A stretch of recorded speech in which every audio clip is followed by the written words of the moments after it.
Hi friends, ఈరోజు మహాభారతంలో కర్ణుడి గురించి చెప్పుకుందాం. కర్ణుడి జీవితం అంతా ఆసక్తికరమైనదే. కుంతిభోజుడి దత్తపుత్రిక కుంతి. ఒకసారి కుంతిభోజుడు రాజ్యానికి దూర్వాసుడు వచ్చాడు.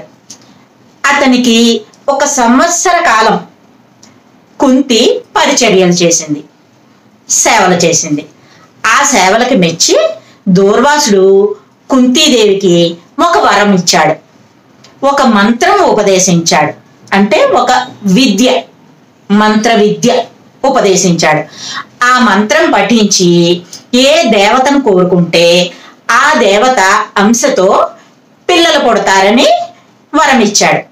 ఒకసారి కుంతీదేవికి ఆ మంత్ర మహిమను పరీక్షించాలని కోరిక కలిగింది.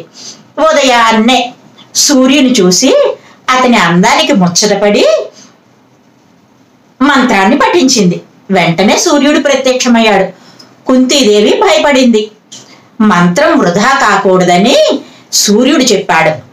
కుంతీదేవికి కన్యత్వానికి బంధం కలగకుండా నీకు బిడ్డను ప్రసాదిస్తాను అని సూర్యుడు చెప్పాడు.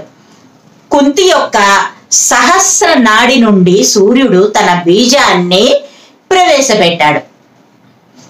అంటే శరీరాన్ని తాకకుండానే తన అంశ కుంతి గర్భాశయంలోకి ప్రవేశపెట్టాడు. ఈ టెక్నాలజీ ఇప్పటికీ అంతుబట్టని రహస్యమే. అలా పుట్టినవాడే కర్ణుడు. మరో మంచి విషయంతో మళ్ళీ కలుద్దాం. Bye friends.